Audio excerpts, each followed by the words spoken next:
Hello everybody and welcome to my finale night coverage, and this is going to be another edition where you're going to have two muses. I'm going to put the entire Final Four matches that I went through on stream earlier today combined in one video. So two matches, one stream. And the way this is going to work is we have our semifinal match. If I win the semifinal match, I'm in the championship match. If I lose it, I'm in the third place match. All matches are best of 3, regardless of whether or not you make it to the championship or third place game. So those are the key things to get to note. I wasn't focused as much on commentary or commentating my own games while I was playing in these big matches. I mean, the difference between first and fourth is like $1,300 of prizes, so there's a pretty big difference there. Obviously, the biggest being semifinal number 1 in terms of a prize jump. So all the games are big. This is my first finale night broadcast on this YouTube channel. We've had many on the past YouTube channel, so I hope you enjoy it. You're going to get the double muse. The muse in the top right is my reaction to stuff as it happened live, and my reaction in the bottom left is me commentating over the game as of right now from the post-mortem. So let's go ahead and take a look at our games here. So you see here, we're queuing light into war, and I wasn't very happy. Okay, I'm going to back this up a little bit because I started off a little bit too far here. So we see here in the mulligan, this is what I have in the opening hand. So we obviously don't want Radiant Dawn. We don't want Canonized. That's easy. Now we're left with the difficult decision. Highboard Knight is useful against these war lists because it's frontline and protected. However, it's very important that we gain the early initiative. We don't want to play Vesper of Concession on 1. And we don't want to play the Imperium Pacifist on 1 naked. What I should have done here is mulligan away the Pacifist. Instead, I mulligan away the Highboard Knight. It's just a little bit of questionable play. So if I hypothetically played it different, I would have had Highboard Knight in hand instead of Pacifist, which would have been a lot better. So here we open with Cudgel on turn 1 because we didn't really want to play anything. Asterius was a really bad draw. You can tell by my facial expression in the top right-hand corner of the screen that I was not very happy about this. So our opponent is playing a Relic Slayer kind of OTK list. They don't do much early, so that's why it's usually very important to grab the early initiative. And my deck has 18 1-drops and 12 non-1-drops. You saw in the mulligan we were digging and just didn't get there. They play Madame something generates 1/1 tokens. So they'll always have 1/1 tokens and they'll get some value out of that. I figured now I can play the Imperium Pacifist because I have a 2/2 on board and I can put another 2/2 next to it. Not a great hand, but we're wanting to get as wide as possible. Depending on what they do, we might play a minion and drop Radiant Dawn next turn to expand our board presence. However, our opponent with 5 mana, with access to 5 mana, 4 mana right now, playing war, stuff like Orcish Elite and the Empower, the card they just played, are obviously always threats. So that means they're going to be able to peel off both minions here. And we're going to see our opponent make a play mistake. I remember this live. That 3/3 can take out both 2/2s. Instead, they play the Axewoman. And the Axewoman takes out 2/2. Now notice, they could have hit with this. They could have hit both 2/2s with the 3/3. And then the 2/2 Axewoman could have hit the Pacifist and lived. So they could have had a 2/1 minion live there. Mistakes like that can cost you because this game is going to get tight. Now, I draw the Highboard Knight, and the question is what do I do it? Do I play it? The issue with playing Highboard Knight is they can ship protected easily with the 1/1. And our opponent really misplayed that last turn because they also gave away their Madam card for free. So they've really misplayed that turn, which gives us a little bit more hope. We had just a terrible draw this game, but you never know how some of these things can work out. If you draw into the correct stuff, you can always make a comeback. So magic missile launchers, we can play the Vesper of Concession and kill it. Of course, Afterlife triggers, which is annoying. So I can't just do that in God Power. I can do that in Pass, but floating 4 hurts the soul. So what do I want to do here? I want to get as much minions on board as possible because I have Asterius in hand. If I could, in theory, get 3 wide board and drop Asterius, I'm going to feel very good about it. So this will kill the magic missile launcher. And the magic missile launcher is going to hit 2 spaces and they chip the protected and kill the 1 minion as well. So that was going to be pretty random how that broke up. Now Saifu here, probably going to play some blitzy stuff. We've kept back our relic because stuff like Orcish Elite is pretty common for them here. They play Orcish Elite, peel our 2 minions, and then we go ahead and peel the Orcish Elite. We really need to establish some sort of board. This is why it's very important for us to get off to a quick start. They can't punish us with the Carnage Sweep because that's banned in this matchup. However, we just really need to grab the early initiative, and we just didn't do that because we had a very bad opening hand. Opponents go into the rope, they play Scythe, so they have to remove the 1/1, otherwise that's going to just destroy their relic. They go ahead and drop Bar Fight to get rid of the relic. So they're doing a good job of limiting my board at the moment, and they go ahead and pick up Form of Power. So we draw Wild Hog. We just want to go as wide as possible. And the way we're going to distribute our buff here is we're going to put that on the 2/2 because they just picked up Form of Power so they can deal 2 damage to something very easily. And go ahead and play a 1/1.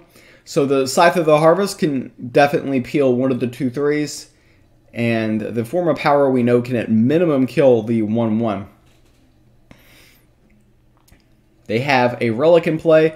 Their deck likes to do OTKs with relics, make them really big with whetstones, and then use the unrestrained power to OTK you. And they're going to go ahead and mobilize this turn, which, I mean, I find interesting. They're taking a turn off. I'm getting excited that maybe I can drop my Asterius. Maybe I'll actually have a board. Of course, that's wishful thinking. I don't know if they already had this in hand or if they top decked it, but this is going to be a critical moment of the game. The card they get off of Mobilize. I'm not sure if they had that or not. Because if they had that, it would have been just so tempting to just flat out play it before then. So I question that. They go ahead and clear off as many minions as possible. Here, I decide to just go for it. Now, there's reasons to not play Asterius here, but I felt like that I was going to have to struggle to get more than a 2 wide board. So I went ahead and just played Asterius. It does pose those questions to our opponent. I was hoping they didn't have Orcish Elite because Orcish Elite removes the Asterius. Of course, they haven't played one this game and they just drew 3 cards, so that's always very scary. And then they have it. Orcish Elite is the perfect counter. I mean, it's difficult to say whether or not I could have managed that situation a little bit better. But the thing is, if I don't play if I don't play the Asterius, they can play Orcish Elite and just kill all my minions, and then I don't have anything to buff. So again, this all comes back to really our start in this game. Our start was atrocious, and that's basically why we have been struggling. So drawing Theric Extortionist isn't very useful. This is a very sad Radiant Dawn. Only getting 2 buffs in and then going face. I'm just trying to get something to stick on the board. I just haven't been able to establish any sort of momentum. I thought the 5/5 Wild Hog might be difficult for them to deal with. If we can get Cern on the board, we can heal it and start drawing cards, potentially, depending on what they do. So they go ahead, they play the Blade of Sticks, they remove the 3/3. We thought they would do that, and they have the Archangel Bruiser to remove the 5/5. And we're never able to get the heal in with Cern. So we draw Vanguard Axewoman, and now the question is do we want to make the Sanctum play to grab the wind-up roller, or do we want to make the Sanctum play to grab the Lambasting Wand? Our opponent is at 8. I felt that I could pressure them here, and I like to go ahead and play the Lambasting Wand. And I make a questionable decision here, but I think it's the correct decision. I go ahead and play a Naked Theric Extortionist while at 7 mana.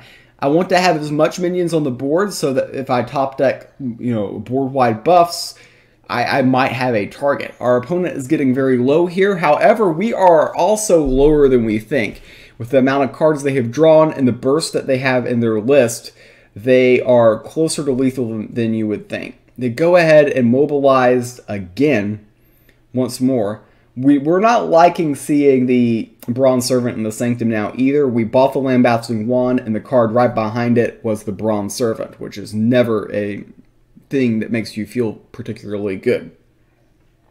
Our opponent really needs to deal with what we have on board, otherwise we could top deck lethal. I mean, cards like Canonize are a thing in our deck, and we're actually threatening lethal as of right now. They are able to Savage Strike, which kills the Vanguard Axewoman and the 1/1 Extortionist. So maybe playing the Extortionist now looks really bad. Now we're left with the 2/1 on board. Now if they leave that alone and we top deck Canonize, we've got lethal. Of course, that's a big if. They've got the Auric Rush. They're just not going to let us stick any minions on board. They bought the Bronze Servant from the Sanctum, so we know that they're probably going to play that. Now we draw the Protective Benediction. The Protective Benediction would have been very nice to have had at certain portions of this game. If we could have just had a slightly more sticky board, we could have gotten places. As of right now, all we can do is play a Naked CERN just for a 2/5 minion on board. I'm hoping that CERN lives. Then I can use my God Power and play Protective Benediction and get some value. I went ahead and attacked face with the Lambasting Wand to secure 1 extra point of damage. That means if one of my 2 minions live and I top deck Canonize, I can achieve lethal. Our opponent has the Bronze Servant they got from the Sanctum, so we know that they can kill our relic. So that's why we wanted to secure value. They go ahead, of course, they've got everything. They've got both Orcish Elite and the Wolf. So they can kill both minions. Now they've got 2/3/1 minions on board, and we have nothing. So this just doesn't feel particularly great for us. They go face with the Relic to put us at 24. It feels like we're very close to dying. Our Relic will go off and hit them for 3. But that's not going to accomplish much for us. About all we can do here is just use the God Power, play the Vanguard Axewoman, and cry. Unfortunately, we can't play the Protective Benediction on this turn with the 2 minions. Just to try to get something to stick. That would be ideal.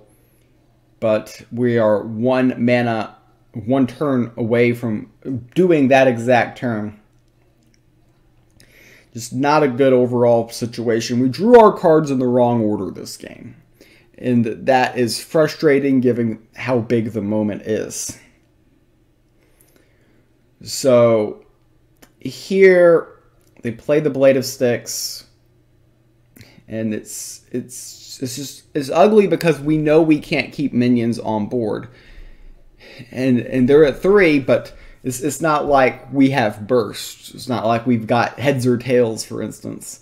They go ahead, unrestrained power. Then they go ahead with the blitz, and we are down to 11 health. So, I mean, they're going to have lethal next turn. I mean, pretty much in every scenario. The only way I can possibly survive longer is to give my minions frontline and protected. Do I think this will work? I absolutely do not think this will work. However, this is a tournament match. Lots on the line. You go ahead, play to whatever very, very slim outs you've got there. That was just the only line I could play to survive. We know they can kill my Netherborn Binder, which heals them, which doesn't help me. So they go ahead, they chip the Protected from the Binder. The 3-1 finishes it off. And they go ahead and chip the Protected. We've got one front line that's kind of saving us for now. However, they've got the Archangel Bruiser, and that will achieve lethal for our opponent in game number 1. So we lose game number 1 of this match.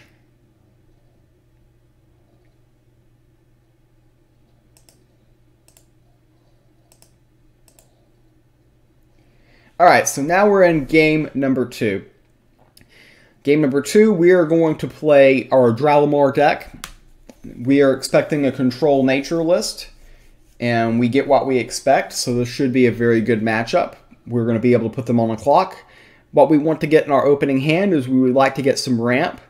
We would like to get Form of Wisdom, which is one of the combo cards. So the Trial Begins gets Dralamar, so we really are only missing ramp from our opening hand. We get Ancient Text, which is not ramp. We are going second, which is not the best, but this is a very awkward one. I probably should keep the Safeguard Incantation. Foreshadowing. But I'm greedy. I'm looking for ramp. And our opponent plays Grove Summons, which feels very, very slow. And we go ahead and draw a Cram. We can go ahead and pip out the Trial Begins. Next turn, we can use our God Power and potentially play the Form of Wisdom. Now, there is an argument that could have been made that I could have kept the second Trial Begins and gone for more ramp. That's a line. So now we're in an awkward spot here. Do we want the Sip of Elixir, which is ramp, or do we want the Recovered Knowledge?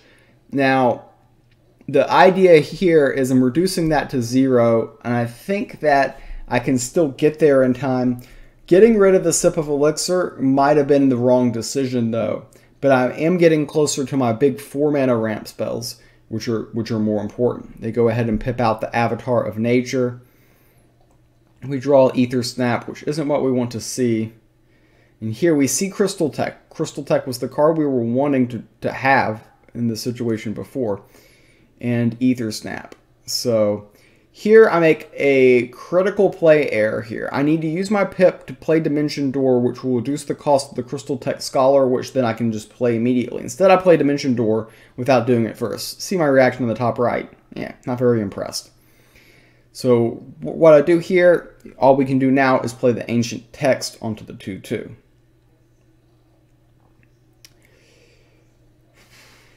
We do feel that we're under a little bit of pressure. We do not like the Vow of Champions in the Sanctum at all.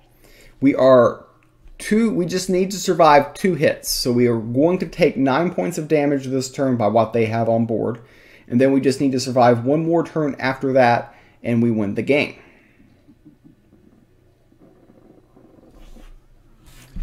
So our opponent here probably trying to think of ways they can maximize damage.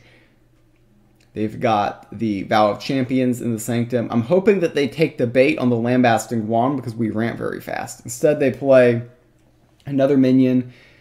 And yeah, we can ramp here, and we will ramp here. So we are setting up lethal for next turn. The way the math works is if Underbrush Boar misses, then we're set here. If Underbrush Boar goes face, they have 4, 8, 10, 14, and then the Vow of Champions is 16 in the Sanctum. So it all comes down to what that boar does, or if they can remove both of my minions with 3 mana here, then they also win the game. Looking for exact lethal here is Saifu. They're going to the rope, which makes you think that they don't have a clear path to lethal. However, they have low-hanging fruit. You can see my reaction on the top right. I definitely know the impending lethal. We were 1 turn short. If we had gone first this game, we get Dralamar out there, and game 3 would be necessary. Instead, we lose this game and head to the third place match. We are now in the third place match, and we're facing teammate Wes, who also lost in the semifinals. Neither of us are happy to be here, happy to see each other here, happy in general. We can set up the Form of Wisdom to draw in and go ahead and get our reduced card. So all we need now is Dralamar for all the set. Our opponent is playing aggro light. This is not what I would consider a favorable matchup, but sometimes you've got chances in this stuff here. Cudgel isn't the scariest card they could have had there, so that's good. Now we've got options here. We can either ramp, we can do multiple things here. I'm going to go ahead, ramp, use the ancient text to remove the Empyrean Pacifist to prevent slightly less damage, just slightly on the prevent here. They're going to summon Acolyte, which isn't the best turn that they could have had here, but they're still applying pressure. We need ramp and we need Dralamar, and we need it as ASAP. So what I should do here is I should Librarian's Prayer first and then keep Form of Wisdom in my back pocket. Instead, I use my God Power, which was an incorrect line, and then I do this. So looking at what I can draw here, I probably should toss the Safeguard to try to search for ramp. This is a very tough situation, a very tough matchup. So we get the Trial Begins, and we're going to be able to set up Dralamar, or we're going to be able to get Dralamar, not necessarily set it up. So we get the Trial Begins, we can search, but we need to survive 2 turns, and this board is already looking quite daunting for 2 turns. The Trial Begins gets Dralamar, and we can play Safeguard Incantation, we can play Form of Wisdom, we can do a lot of things here. I'm feeling very desperate, so one of my outs is if I Form of Wisdom into the sip of Elixir, then I can get the ramp and potentially good things happen. Could play the ramp there and then play Dralamar next turn, and then if they don't have lethal, then I'm fine. Here, I probably should either play Val to kill one of their minions or to heal myself for 4. Instead, I kept it back because I thought I might be playing a defensive Ether Snap turn the next turn. But they've got lethal here, so there is no next turn. The following turn would have been very interesting with Ether Snap, though, admittedly. So we drop that game pretty fast. We've lost back-to-back games with Dralamar. We're just on tilt now, and not happy that we have to play in this third place match. Hold on, I'm going to make sure we get the full mulligan here. We're going second. All right, so now we're here. We're queuing in.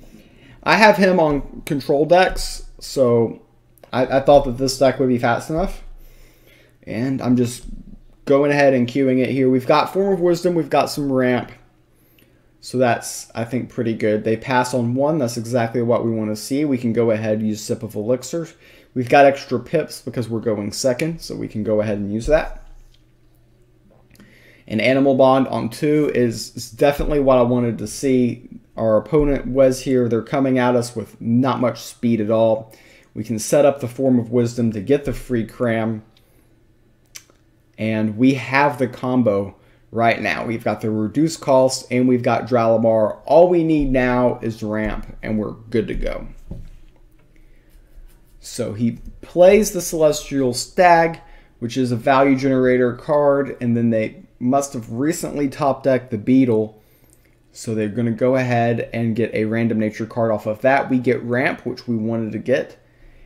We can go ahead and play Sip of Elixir right now if we would like. I mean, we're going to. A Safeguard Incantation, certainly a card. Probably should get rid of the Librarian's Prayer. We should get rid of that card. Yeah. But I'm just going to sit here, and I think that maybe I can get something useful off of it next turn, but that might not be the smartest idea. We go ahead, we ramp. We're under a lot of pressure here. Here I'm roping and just counting, but I should just hit the end turn button because there's not like we have any other decisions to make. We flat out are going to get hit this turn, and we're going to get hit the following turn, and then we go off the next turn after that. So it's just all about survival. They're going to play the wind-up roller. They're going to get a card. They're just trying to generate as much speed as possible. Safeguard Incantation saves us from like 1/1/1 hit. Saves us basically 1 point of damage. Doesn't save much, but every point can matter in a situation like this. I think the optimized play here is to drop the Librarian's Prayer. And, of course, I don't do that. There's a second Safeguard Incantation. We're going to go ahead and do things in the wrong, well, I guess maybe a correct order, because, yeah, we weren't going to put that at the bottom. And interesting, I decided to cram here instead of Librarian's Prayer. I'm not sure I necessarily agree with that line. We got to survive for 2 turns. They have gone absolutely all in here. They got 14 points of damage on the board. And here, all we've got to do is prevent as much damage as possible. So the biggest minion that we can kill with the Reject Dogma is the 3/2. And that's exactly what we're going to do. And go ahead, get rid of the Trial Begins. And we can play Safeguard Incantation and Ancient Text here. And just hope for the best. So it might look awkward to you that I'm going to choose the Badger instead of the Zombie. The reason behind that is if he hypothetically is running or randomly generated a card like Trial of the Hydra, then the Badger would get bigger and the Zombie would not get bigger. Instead, he plays a minion, goes face, and gets us down to 5. Luckily for us, they did not have enough speed in that game. And now we can play the Dralamar. And after a frustrating 3 games in a row, after 3 losses in a row, 2 of which with the Dralamar, we are finally going to get our moment in the sun. We see this. We see the Magic Inks, which is one of the cards. And yeah, just go ahead. Set up my combo here. It's just all about clicking at the moment. Form of Wisdom, sure. Get out the Ether Snaps and let's just go. All we need here is to get both of our Magic Inks and we're good to go. We're going to go ahead and play Covered Knowledge, hoping to get some useful stuff. We get a lot of card draw. We're not going to run out of cards here. We can basically draw our entire deck. At this point, it's all about getting the clicks in. When Dralamar goes off, the game is pretty much done. There are no armored minions for Wes, so there's really no way I can low roll here. The only way I can lose the game is basically by disconnection or making a fatal miscalculation. It would be a very bad miscalculation at this point. So Librarian's Prayer, we're digging for the second Magic Inks. We see the second Magic Inks right now. And that's all that matters. Right now, all we need to do is empty our hand of other spells that are not named Magic Inks. And then we win the game because we can just play Magic Inks after Magic Inks after Magic Inks. And that's what we're going to do. The Vow of Champions are very flexible. Sometimes we could use those to draw cards if we needed. But in this situation, we of course do not need to draw cards. We need to get cards out of our hand. Because we've got the 2 Magic Inks, just got to clear space. And the Vow of Champions. Another one. And then it might be less clicking to just take the 4 healing there. But the minor details are what we're going after at that point. Because at this point, this game is just done. The Magic Inks go infinite, With Dralamar, it refreshes mana for each spell that you play, equal to its base mana cost. The magic inks copy each other, and the ether bugs deal the damage. Beautiful synergy here. It took only 3 games in Finale Night to set this up, and we'll go ahead and notch a victory in game number 2.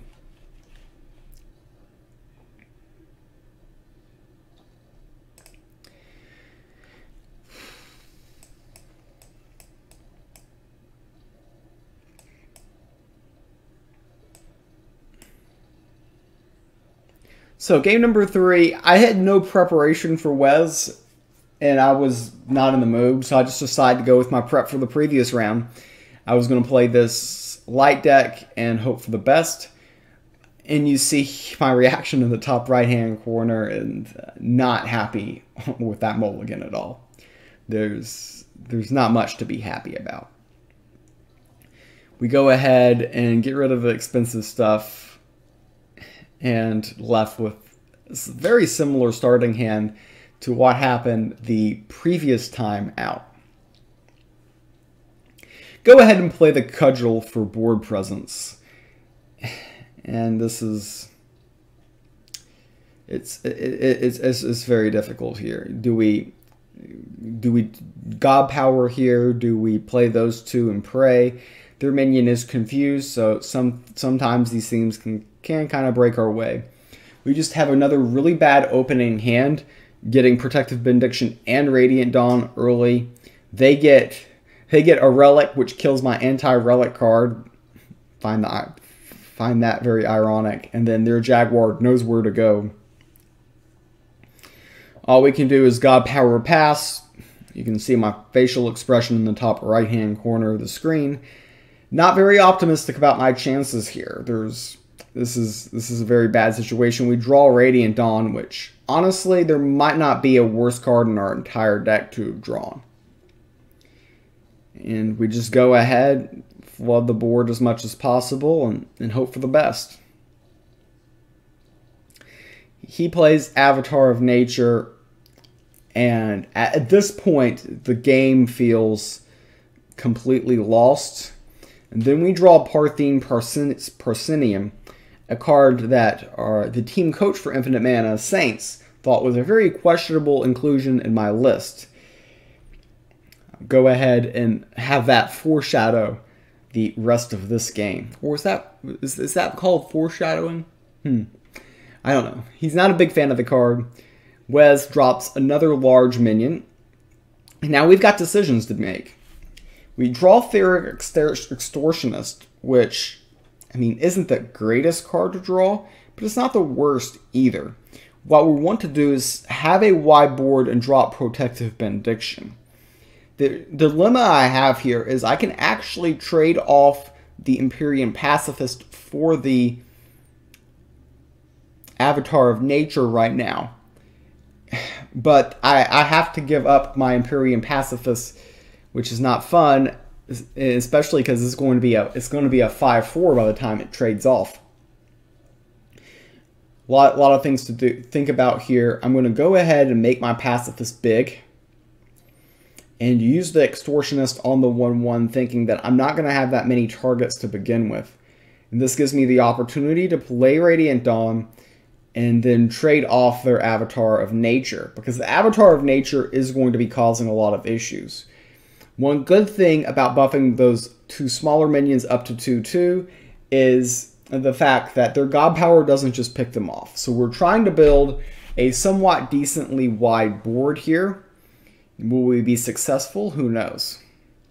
So they're going to go with a Selena's Mark. And that didn't work out the way they wanted to. Now they're going with a Canopy Barrage.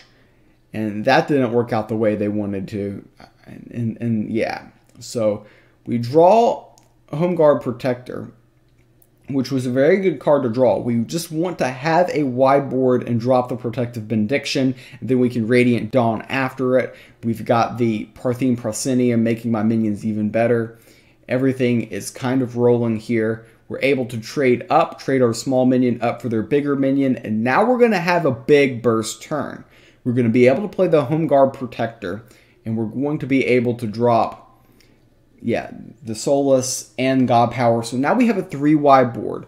We have a 4-wide board. 3 of our minions have protected, and if we can stick multiple minions and drop Protected Benediction, we're feeling great. They play Enchanted Vines. Alright, that is a card for sure. We draw Vesper of Concession. Now we've got to ask ourselves, how do we want to proceed? Do we want to give everything protected? Because we've got to play Protective Benediction. Do we want to give everything 1 armor and protected, which would give protected to 2 other minions? Or do we want to give +2 health? So since the +2 health affects all 3 minions, that's what I go with here. No, I agree with this. Now, the funny thing on my original broadcast was I was mad at myself for how badly I played this, because I'm like, oh, I should have used Parthene Proscenium before playing the Vesper of Concessions. But actually, I played this correctly, because we want the buff on the Vesper of Concessions. Well, we want the board-wide buff. Yeah, we want the Protective Benediction buff on that. So it's a armored minion and it's protected. We've got 2 other sticky armored minions on board here. We've got a very good menacing board, and this has effectively come out of nothing, all because of Parthene Proscenium. It finally dies to the Lightning Strike. Selena's Mark does nothing when we've got 3 armored minions on board. I mean, they heal for 1. The Archer and the Sanctum looks like a completely dead card. And now we draw Canonize. And right now we just want the biggest board possible. I want to play Radiant Dawn this turn. So I can use my God Power. I can afford to buy the Archer from the Sanctum after I attack with 1 minion. That's why the order of operations here is going to look weird. As I'm going to attack, I'm going to say I want the Archer. Kind of odd buying the Archer without anything to shoot, but it's a respectable line here because it's effectively a 1-mana 2/3. We wanted to play the Radiant Dawn anyways. We want to have the biggest, most impressive, widest board possible because it's nature, and nature can't deal with this very, very easily. So now Wes is in a very difficult spot. We've come back from a situation that looked very nearly hopeless and squeezed a way here to potentially win this game.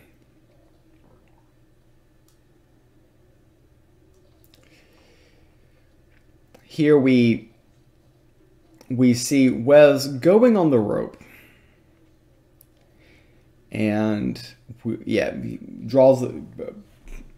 plays the ambitious adventurer, but he's kind of just desperate. We've got a very menacing board. It's difficult for nature to deal with what we've got on board. And we're just thinking about what potential outs they could have. They play Lightning Strike, which does reduce the amount of damage I could deal. I actually had outs for lethal if they didn't kill that. But they go ahead, heal for a very small amount. Our armored minion takes out that guy. And we're going to say, hey, that's a 5/8 armored 1 with protected. That is a pretty decently statted minion. How about let's make it a 5/9 armor 1 with protected. I didn't know where to put the buffs. Quite frankly, neither of the minions were in much danger at all. They're both protected. They both have armor. So I decided to spread them out.